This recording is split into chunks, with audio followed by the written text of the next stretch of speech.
Muy bien.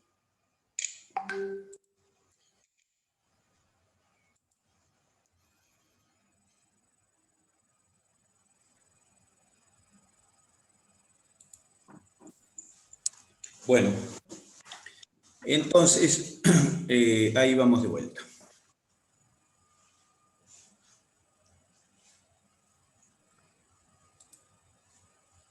Bueno, hacemos compartida, compartición. Bien.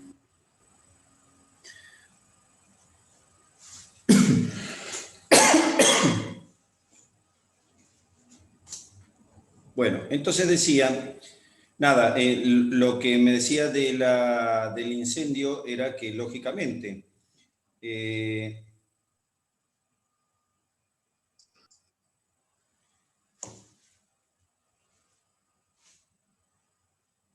bueno, a ver, contesto por acá, esperen un poquitito. El código es el mismo, es la misma entrada, ¿no? Y no es el mismo link, no cambiamos nada. Bueno, entonces decía, ahí les mandé eso porque hay alguien que me dice, Julieta dice que no puede entrar, pero no es por el... Bueno, estamos entrando supuestamente todos ahí. Bueno, decía que el mismo principio por el cual se quemaba toda esa grasa que nos contaba la compañera, el mismo principio es el por el que se quema el combustible, lo mismo, es carbono combinándose con el oxígeno del ambiente. Esa es la combustión. Bueno, entonces, decíamos los triglicéridos. Ahora, los ácidos grasos pueden unirse a glicerol y formar triglicéridos, pero también pueden unirse a glicerol, que nosotros teníamos acá, el glicerol unido a 3 ácidos grasos, puede hacer lo mismo, pero solo que ahora, en vez de unir a un ácido graso, lo que voy a hacer, claro, la tercera unión, en lugar de hacerla con un ácido graso, la voy a hacer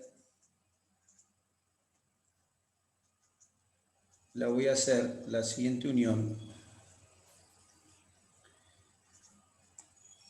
con un compuesto fosforado. Entonces el último carbono, en vez de unirlo con un ácido graso, lo uno con fósforo. Y entonces así, en vez de formar un triglicérido, forma una especie de diglicérido, pero con una característica.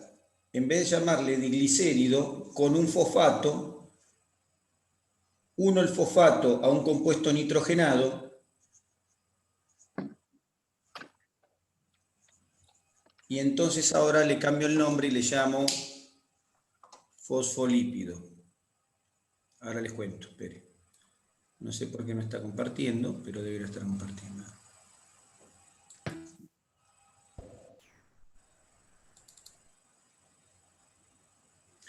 Entonces, ¿a qué voy con esto? Voy a que entonces puedo, con los ácidos grasos, formar triglicéridos, pero también puedo formar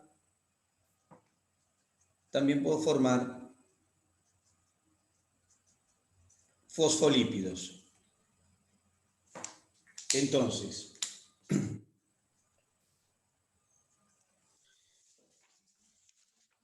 este caso, yo tenía un triglicérido que estaba formado por el glicerol, a ver ahí, lo enfoco ahí, tenía un glicerol así, con los oxidrilitos, que ahora están tachados, lo transformé en un triglicérido, uniéndole ácidos grasos. Muy bien. Ahora lo que hago es lo mismo, solo que ahora el glicerol que tenía ahí, lo tenía así, le uní dos ácidos grasos para abajo, pero en lugar de unirlo en tercer ácido graso, uní el otro carbonito a un grupo fosfato, que es un fósforo con hidrógeno, con oxígeno. Y el fosfato lo uní a un compuesto nitrogenado. Y entonces formé un fosfolípido. O sea que los fosfolípidos son parecidos a los triglicéridos. Sería como un diglicérido y en vez del tercer carbono del glicerol estar unido a otro ácido graso, ese último carbonito lo uno a un fosfato, que a su vez está unido a un compuesto nitrogenado. En consecuencia formo esto, ¿ven? Ahí está, tengo el glicerol de vuelta, solo que uno de los 3 carbonitos está unido a un grupo fosfato y este a un compuesto nitrogenado. Y entonces me queda el glicerol, ya no tiene un tercer bracito para unirse a otra cosa, no puede formar un triglicérido porque el tercer carbono está unido a otra cosa, y entonces tengo dos ácidos grasos,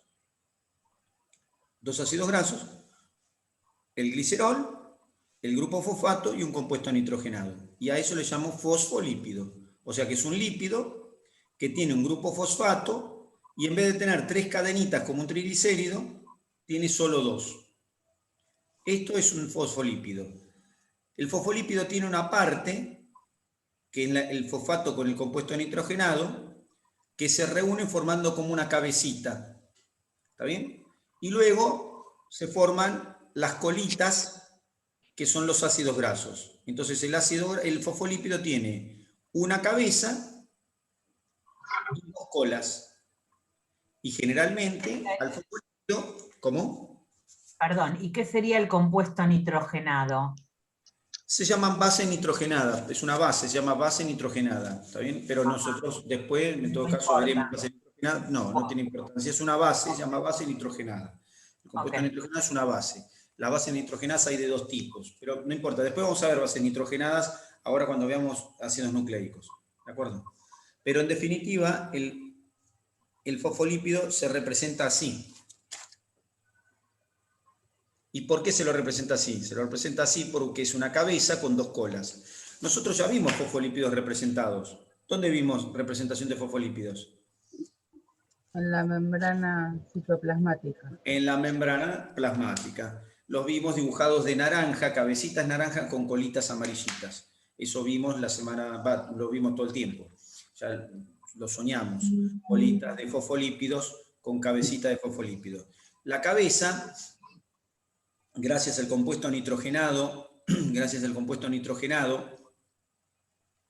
es polar. ¿Qué significa polar? ¿Polar de qué viene? Que tiene afinidad con el agua, ¿no es? Bueno, eso es una propiedad, pero ¿y de qué viene polar? Polar, de polo. Polar, polo, sí. Viene de polo, ¿y? Polo es como un extremo, es un extremo, y acá te hace referencia. Polar. Que el extremo está unido. Que tiene carga. Tiene carga. Polar es que tiene carga. El electricista viene y dice, a ver, voy a probar los 2 polos, dice el señor. ¿Está bien? Los polos, las cargas. ¿Está bien? Polar es que tiene carga, que está en uno de los 2 polos de carga. Tiene carga. Todas las sustancias que son polares, ahora sí, ¿cuál propiedad tienen? Son hidrofílicas. Son hidrofílicas. Muy bien, perfecto. Son hidrofílicas. ¿Qué significa eso, Nicole? Nicole, habías dicho vos, son hidrofílicas. No, yo no lo dije. ¿Quién había dicho? No, porque yo, Valentina. Porque había aparecido. Valentina, que me aparece abajo y me parecía que la que estaba era Nicole. ¿Y qué significa eso que son hidrofílicas, Valentina? Que tiene afinidad con el agua. Exacto. Y entonces, ¿qué pasa? Se pueden poder relacionar con el agua. Por eso las colas van para afuera y las colas van para adentro y las cabezas van para afuera. Se forma la bicapa. Lo que es polar se puede disolver en agua. Es soluble en agua. ¿Está bien? Sí. Sí, está bien, lo que dijiste está bien, pero ahora vemos eso. Pero esto vale para todo lo polar. Lo polar, carga, soluble en agua, siempre. Okay. Siempre que digo polar, soluble en agua. Esto vale para todos los compuestos. Que yo diga polar, soluble en agua. Siempre. Bueno, el compuesto nitrogenado y el fosfato le dan esa polaridad y por ende este compuesto tiene una parte que es soluble en agua. Pero otra parte del compuesto es no polar, es decir, no tiene carga y todo lo que no tiene carga no se solubiliza en agua. ¿Está bien? Es hidrofóbico. Entonces este compuesto tiene, el fosfolípido, es una molécula que tiene dos partes. Una parte que se puede solubilizar en agua y otra parte que repele el agua y que no se quiere ni acercar. Por eso las membranas plasmáticas son una doble capa de fosfolípidos. Las partes de las cabezas se exponen hacia afuera como si fueran los panes de un sándwich de miga. ¿Está bien? Entonces las cabezas que son solubles se exponen en superficie externa y superficie interna. Pero las colas se meten en el medio como si fueran el relleno del sándwich. ¿Por qué? Porque son hidrofóbicas. Esa propiedad permite a la célula, permite a la membrana tener cierta impermeabilidad al agua. Entonces, ¿qué pasa? Tengo en el centro, en el medio, tengo una parte de lípidos que no dejan pasar el agua. Pero a su vez tengo en las dos superficies, externa e interna, tengo moléculas que sí pueden tomar contacto con el agua perfectamente y no tienen ningún problema. Esa disposición hace que se forme es como si yo tuviera una capita de grasa de la sopa del puchero, una capita de la grasa de la sopa del puchero entre dos medios acuosos. La diferencia de la capa del puchero es que no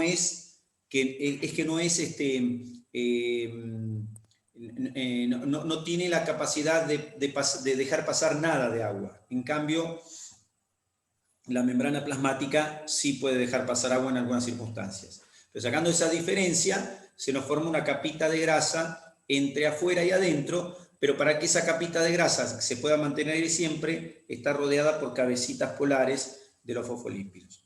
Bueno, entonces esta característica del fosfolípido le da esa posibilidad a la membrana plasmática. Pero también el fosfolípido, esta característica le permite hacer otras cosas.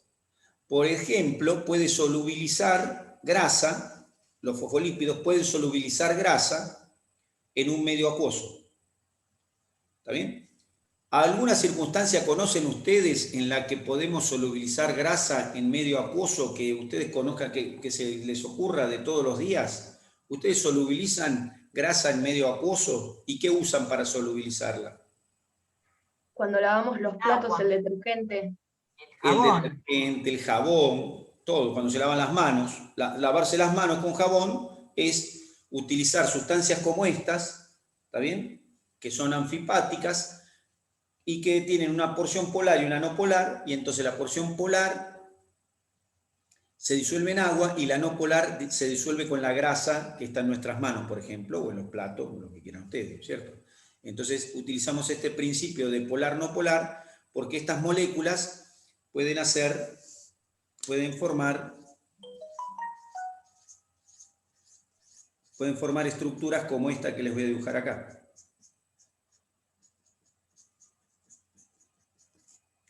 Y adentro de esas estructuras se pueden guardar otras moléculas que tengan grasa. ¿Ven? Acá lo que les dibujé son cabecitas con colitas y en el medio, en rojo, una grasa que había en mi mano, por ejemplo. Entonces la bolita, las cabecitas polares hacen que el agua arrastre esta bolita general, la bola grande, con todas sus bolitas chiquititas. El agua las arrastra gracias a esas bolas y lo que está dentro queda como está. Y se puede disolver grasa, ¿de acuerdo? Muy bien. Entonces tengo ahí cabeza y cola no polar. Como ven, los triglicéridos se parecen a los fosfolípidos. ¿Está bien? De hecho, los triglicéridos están hechos con lo mismo. Están hechos con glicerol y con ácidos grasos. Solo que en el caso de los triglicéridos se pueden combinar los 3 carbonos, en cambio en el caso de los fosfolípidos se pueden solo combinar 2 carbonos del glicerol o glicerina, que es lo mismo. ¿De acuerdo? Porque el tercer carbono se combina con fosfato, que a su vez se combina con un compuesto nitrogenado. En términos generales, entonces, así está constituido un fosfolípido. Ahora, los fosfolípidos tienen también, perdón, ácidos grasos, y esos ácidos grasos pueden tener diferente composición. O sea que los ácidos grasos de los triglicéridos pueden ser de distinto número de carbonos. Y lo mismo pasa con los fosfolípidos. Los triglicéridos, los ácidos grasos pueden tener un número variable de carbonos y lo mismo de saturaciones. Los fosfolípidos, entonces, están en la membrana plasmática, ¿de acuerdo? Principalmente, pero pueden estar en un montón de compuestos. La membrana plasmática principalmente porque todas las células tienen membrana plasmática, pero también forman parte de otros compuestos o dan origen a otros compuestos. ¿Está bien? Bien. Después vamos a ir viendo qué.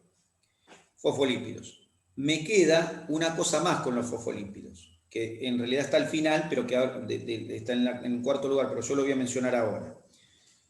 Los fosfolípidos tienen estos ácidos grasos. ¿Está bien? Los ácidos grasos de los fosfolípidos. Bueno, los fosfolípidos pueden descomponerse, es decir, descomponerse no quiere decir, no utilizamos más nosotros la palabra descomposición como sinónimo de putrefacción. Eso no usamos más. ¿Está bien? Descomponerse no quiere decir, habitualmente la gente descomponer le pone a todo, ¿no es cierto? Lo mismo cuando la gente dice me descompuse.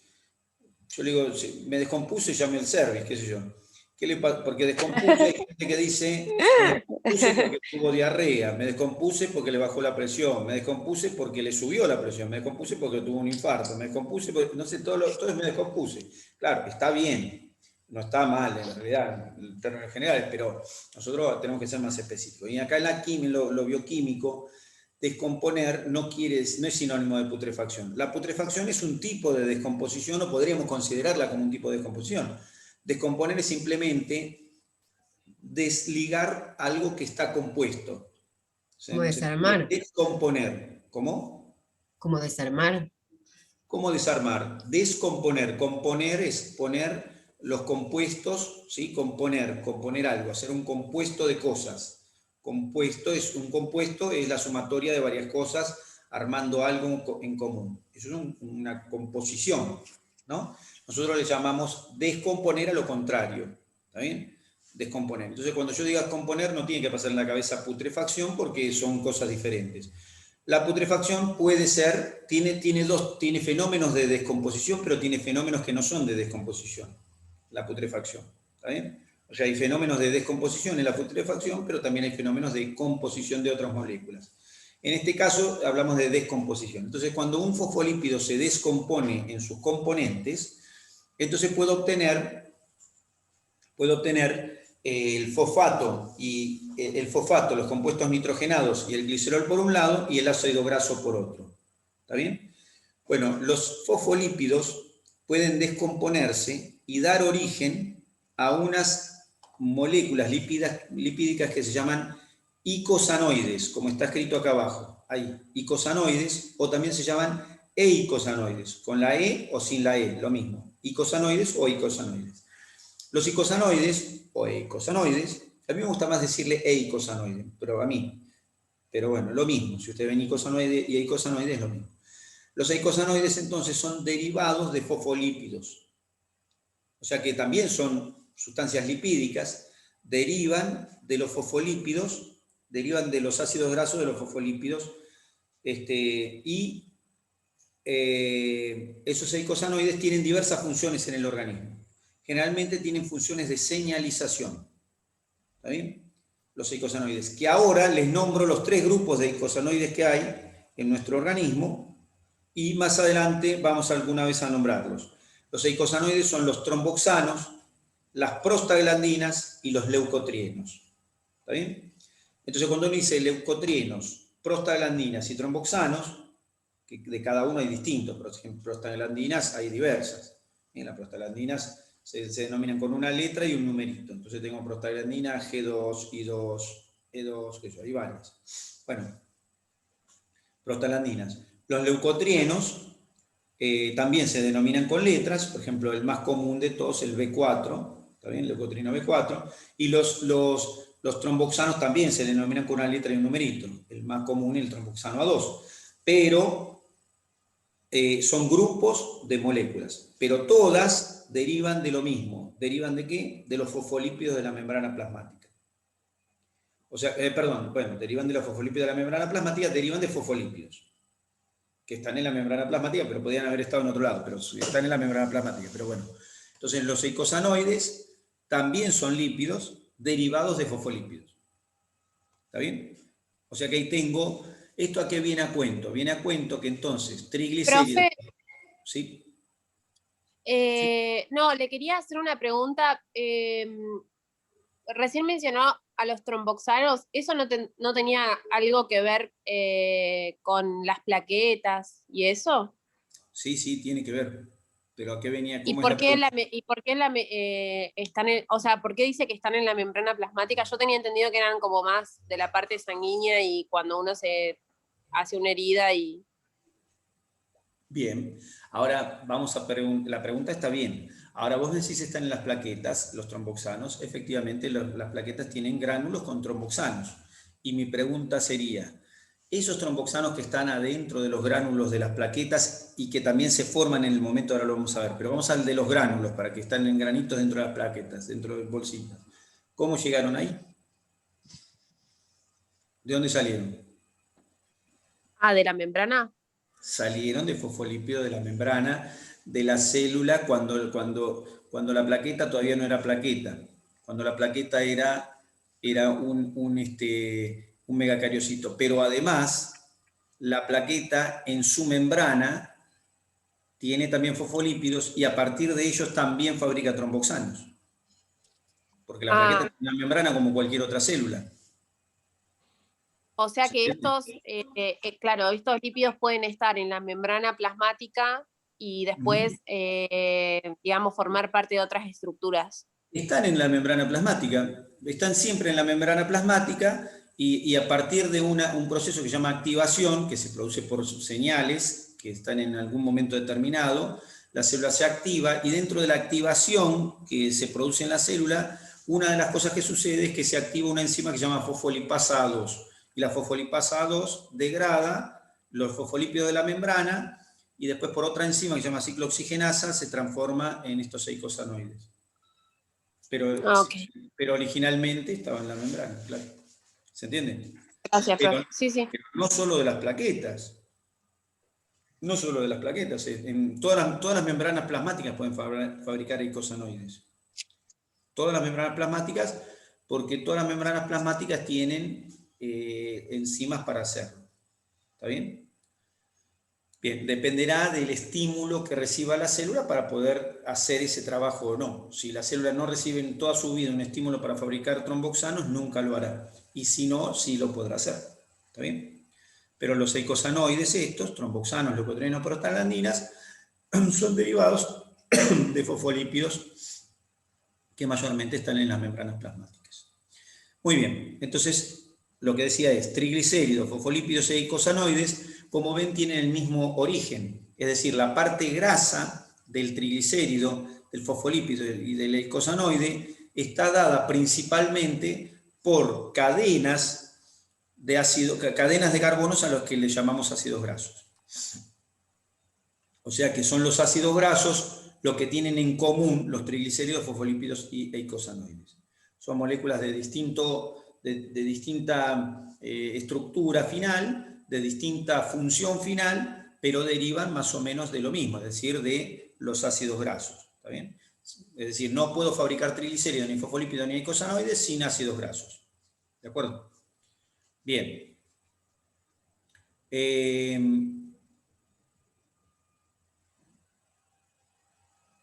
Bien, y me quedan los otros lípidos que son, bueno, hay glucolípidos, después lo veo, y me quedan los otros lípidos que son los derivados del núcleo este. Este núcleo, que ven acá, que tiene 3 anillos de 6 carbonos y uno de 5, o sea, tiene 3 anillos bencénicos, ¿sí? Este compuesto así, o esta estructura, ¿está bien? Esto es una estructura que se llama ciclopentano. Ciclopentano es esto, un pentano, o sea, 5 carbonos, en forma cíclica, ciclopentano, perhidrofenantreno.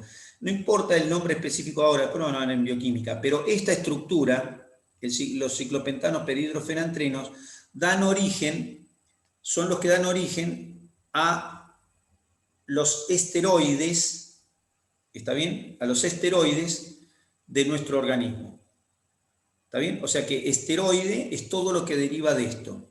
El esteroide que tenemos en nuestro organismo, el esteroide que va a dar, que a su vez va a originar a la mayoría de los demás esteroides, lo conocen todos. ¿Cuál es el esteroide que hay en nuestro cuerpo y que todos conocen? Colesterol. Exacto, y que dar origen, muy bien, don Fermín, así es. Efectivamente, el colesterol es el esteroide por excelencia. Habitualmente cuando uno dice esteroides, ¿qué pasa por la cabeza de toda la gente? Yo voy al verdulero y le digo esteroides, y el tipo ¿con qué asocia? Por ejemplo, yo le digo, ¿sabe qué? Ayer me apliqué un esteroide. Con el gimnasio, con los Claro, músculos. muy bien, claro, Julieta, claro, asocia con los músculos, porque asocia con unas hormonas que tienen esta composición, que derivan del colesterol. Entonces asocian ¿con qué? Con hormonas, en este caso masculinas, ¿está bien? Pero las hormonas femeninas también son esteroides. Mirá vos qué interesante. O sea que esteroide no dice nada, dice derivado de colesterol. ¿Está bien? La vitamina D es un esteroide también. O sea que me apliqué un esteroide. Ah, ¿fuiste al gimnasio? No, me apliqué vitamina D, por ejemplo, podría haber dicho. ¿Está bien? Entonces, nada, lo que estoy diciendo es que la palabra esteroide hace referencia al origen relacionado con este ciclopentano perhidrofenantreno, que a su vez da origen inicialmente al colesterol. En nuestro cuerpo, el colesterol después origina distintos compuestos. Y todos esos compuestos son esteroides, porque todos derivan del colesterol que a su vez derivó del ciclopentano perhidrofenantreno. Todos esos compuestos derivados de colesterol se llaman esteroides. Esto nos dice que el colesterol es absolutamente necesario en el organismo. No es una cosa, no es malo el colesterol. Esto vamos aprendiéndolo y vayamos entendiéndolos. Claro, vamos comprendiendo que el colesterol no es malo ni es bueno. El colesterol, nada, después hablamos de lo que significa malo y bueno, pero el colesterol entonces es absolutamente necesario. Ya lo vimos que formaba parte de las membranas plasmáticas, pero ahora les cuento que no es lo único de lo que forma parte. ¿De acuerdo? Entonces, bien, los esteroides, el principal esteroide del organismo, el colesterol, que va a dar origen a una serie de compuestos más, que puede dar origen a una serie de compuestos más. De hecho, nosotros fabricamos vitamina D a partir del colesterol que está en la piel. Bueno, por decir, es decir, nosotros tenemos el colesterol, tiene una función. Los esteroides, como los triglicéridos, como los eicosanoides, los fosfolípidos a medias, porque vimos que tenían una cabeza polar, pero los esteroides tampoco son solubles en agua. Los esteroides son insolubles en agua. ¿Está bien? Son estructuras no polares que son insolubles en agua. ¿De acuerdo? Los esteroides. Todos. Para ser transportados en la sangre, por ejemplo, necesitan una estructura que los transporte. O sea que, por ejemplo, las hormonas esteroides que circulan en nuestra sangre tienen que ir unidas a una proteína para poder ser transportados. Bueno, entonces ahí tengo los lípidos que componen nuestro cuerpo, y acá lo que dice es glucolípidos. Los lípidos pueden formar compuestos, en este caso con glúcidos y formar glucolípidos, o con proteínas y formar lipoproteínas. ¿Está bien?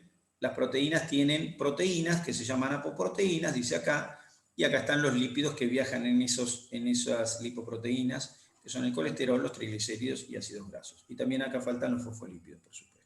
Colesterol, triglicéridos, ácidos grasos y fosfolípidos, sumados a unas proteínas que se llaman apoproteínas, forman las lipoproteínas. O sea que los lípidos pueden estar formando compuestos con proteínas o pueden estar formando compuestos con glúcidos, glucolípidos, glucoproteínas. Glucolípidos y lipoproteínas. ¿Está bien? Perfecto. Bien, y ahí nos vamos, bueno, decimos los lípidos en el organismo, acá dice roles. Bueno, habitualmente el rol con que se asocia el lípido es con el rol energético. Y está bien, el lípido tiene rol energético. ¿Qué quiere decir? Que si nosotros, podemos obtener energía a partir de los lípidos. ¿Cómo se puede obtener energía a partir de los lípidos? ¿Qué opinan? ¿Qué tendré que hacer con los lípidos para obtener energía de ellos? Oxidación de ácidos grasos. Bueno, y en este caso, bueno, es una oxidación, oxidar. ¿Y qué estoy haciendo con el lípido? ¿Lo estoy oxidando? O sea, ¿qué estoy haciendo qué? Fabricando ATP. Bueno, fabrico ATP, sí. Pero ¿qué estoy haciendo con el lípido, con las cadenas? ¿Qué hay que hacer con las cadenas? ¿Qué sucede con las cadenas? Romperla. Estoy descomponiendo. Romper cadenas, eso es, romper cadenas. En la medida que rompo las cadenas, se genera energía. Esa energía la utilizo en última instancia para hacer enlaces de ADP con ATP, por un proceso que, bueno, que no importa, después lo veremos. El proceso de ruptura de cadenas de carbono de los triglicéridos, de los ácidos grasos, perdón, yo tomo los ácidos grasos y los voy cortando, ese proceso requiere de oxígeno y se llama oxidación beta o beta-oxidación. ¿Está bien? Como los ácidos grasos poseen muchos carbonitos, uno unido al otro, entonces puedo hacer mucha beta-oxidación. Con la beta-oxidación obtengo un producto que lo puedo pasar a una nueva forma de degradación que se llama ciclo de Krebs. Con el ciclo de Krebs puedo obtener unas moléculas que pasan por la membrana mitocondrial interna y obtengo la energía para formar ATP. Después lo vamos a ir viendo eso a medida que va pasando el tiempo y en la química también lo van a ver. ¿Y esto sería parte de la respiración celular? Bueno, la respiración celular para este caso sería la última parte de lo que mencioné. ¿Está bien? Una parte de respiración celular. Sí, lo puedo mandar a respiración celular. Pero lo que quiero decir con esto, inicialmente, es que los lípidos los puedo cortar y obtener energía. Lo mismo que puedo hacer con la glucosa. Solo que la glucosa tiene 6 carbonos y los lípidos pueden tener 20 carbonos. O sea, los ácidos grasos pueden tener 20. O sea que la forma que tiene el triglicérido, el ácido graso, la forma que tiene el ácido graso, lo favorece para ser una fuente energética mayor que la glucosa. ¿Está bien? Es decir, que los triglicéridos se transforman o nos proveen ácidos grasos y los ácidos grasos los podemos degradar oxidándolos, es decir, cortándolos y utilizando oxígeno y obtengo entonces energía. ¿Está bien? Rol energético. No es lo único que hacen los lípidos, ya que forman estructura. Ya vimos una y la mencionamos 1000 veces. ¿Qué estructura podemos nombrar que esté formada por lípidos? Los fosfolípidos. ¿Pero qué estructura forman los fosfolípidos? La membrana plasmática. Membranas de toda clase. Las membranas están formadas por fosfolípidos y colesterol. Ahí ven un rol estructural básico. Tan básico es que todas las células tienen que tenerlo, porque si no tienen fosfolípido y colesterol, no hay membrana. Si no hay membrana, no hay célula. Si no hay célula, no hay millones de células que tenemos. Entonces, esos billones de células que tenemos no se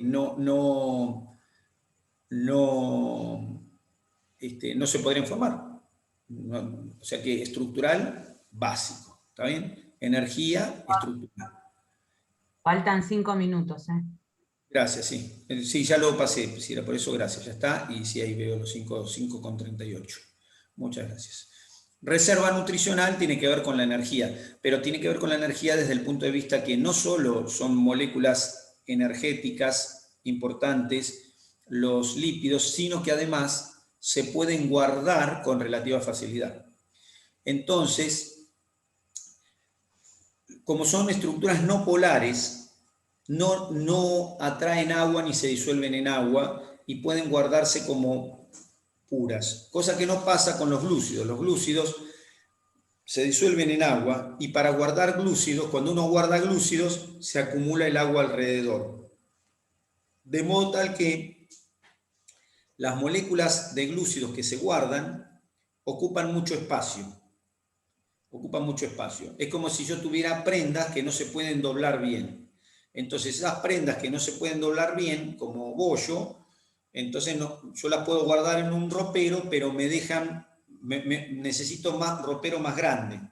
Y en cambio, si yo doblo bien y planchadita la ropa, puedo guardar pilas mucho más ropa, de mucho más ropa. Bueno, eso pasa con los triglicéridos específicamente respecto de los glúcidos. Tienen una forma de guardarse que es mucho más ordenada y no atrae agua y entonces ocupan menos espacio. Entonces, los lípidos, especialmente los triglicéridos, se pueden almacenar mejor porque no ocupan agua, y se puede almacenar mayor cantidad, y además las cadenas de carbono son más largas y obtengo más energía que con moléculas de glúcidos. Por lo tanto, son la mejor forma de reserva nutricional. Por supuesto que es como todo, lógicamente, si yo tengo una reserva nutricional excesiva me puede causar daño, pero no, eso lo digo porque algunos dicen, bueno, pero pará, mira la grasa que tengo yo, mira esto, mira esta, bueno, está bien, eso es aparte. Pero es una buena reserva nutricional y además es la que nos dio la naturaleza. Hace muchos años, hace millones de años, no tan millones, ni siquiera hace tan millones de años, el humano no comía todos los días, ¿no es cierto? Yo soy partidario de que no es necesario comer todos los días. Ojo, no es que no es necesario, claro. No. Ahora, no es necesario comer todos los días significa lo siguiente, nuestros ancestros no comían todos los días, porque imagínense ustedes en una caverna, dice, ¿qué vamos a comer hoy? Y ahí vamos a comer mamut, pero la heladera está vacía, decían en la caverna, bueno, vamos a cazar, no hacían eso. Cuando había un mamut lo iban a cazar. Cuando había recolección, recolectaban, y si no tenían que mudarse de lugar para ver dónde encontraban algo para comer. Eso era así. Como todos los animales. Nada, un tigre le pasa lo mismo, ¿no? Abre la heladera y hay un ciervo. Nada, o un venado. Lo tiene que ir a buscar. Y a veces me imagino el tigre un día que llueve y dice, bueno, hoy llueve, comeré mañana, qué sé yo. Bueno, entonces así nos pasaba a nosotros, pero la naturaleza a los seres vivientes nos dio, por lo menos a los pluricelulares, nos dio la opción de guardar energía en forma de reserva, en forma de triglicéridos principalmente. Nuestro cuerpo acumula triglicéridos, en algunos casos acumula más, en otros menos. Nuestro cuerpo acumula triglicéridos justamente para esos periodos en los que se supone que no comemos. Los periodos de ayuno, por supuesto que no es bueno no comer 7 días, pero el hecho de no comer una comida por falta de apetito no es un problema para nuestro organismo de ninguna manera. ¿Está bien? Solamente hay que organizar la falta de comida para que el cuerpo la asimile de mejor manera. Pero de todas maneras, porque nuestro cuerpo tiene que estar basado en esto, ¿no es cierto? Por supuesto, en esto de las reservas nutricionales. Entonces, bueno, no necesitamos, no es necesario comer todos los días, aunque, bueno, ustedes van a aprender que sí.